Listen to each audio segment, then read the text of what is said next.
నాకు అన్ని ప్రత్యక్షంగా తెలుసు. ఎందుకంటే కవితక్క అమెరికా నుంచి వచ్చినాక తెలంగాణ పౌర సమాజం నుంచి ఒక పేపరు ఛానల్ పెట్టాలని చెప్పి నేను పరిచయం కావడం జరిగింది.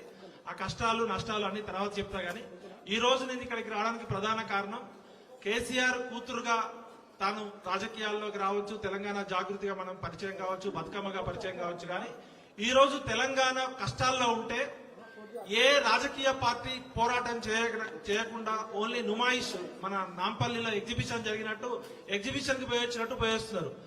నిన్న నేను 12 గంటలకి ఖమ్మం చేరుకొని అక్కడ దీక్షా శిబిరం దగ్గర గానీ అంబేద్కర్ భవన్ దగ్గర ఉంటే నేను ఒక మామూలు మధ్యతరగతి కుటుంబంలో పుట్టి నాకు కూడా సొంత ఇల్లు లేదు. అలాంటి నేనే ఒక 5-6 గంటలు అక్కడ ఉండలేకపోయినా. ఇంతింతలావు దద్దులు, విపరీతమైన మురుగు కంపు, అంటే అక్కడ కనీసం పీల్చడానికి కూడా అక్కడ గాలి కూడా సరైన లేదు. అలాంటి దగ్గర 24 అవర్స్ ఉండడమే కాకుండా అక్కడ బాధితులు మాట్లాడిన విషయాలు చూస్తే మనము స్వాతంత్ర భారతదేశంలో ఉన్నామా, గొర్రెలు బర్రెలు లాగా వాళ్ళని గొడ్ల కొట్టల్లో తొలినట్టు తోలేరు. నాకే బాధ అనిపించింది. అలాంటిది అక్క మీకు హ్యాట్స్ ఆఫ్. రాజకీయాలు సమాజం ఏమవుతుందో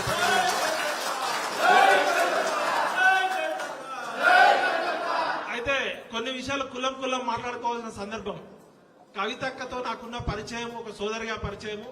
కవితక్క మీద అందరూ అపోహలు చేసి ఆ లిక్కర్ స్కామ్ వచ్చినప్పుడు నేను కూడా మాయలో పడిపోయి నేను కూడా 4 రాళ్లు వేసిన వాడిని.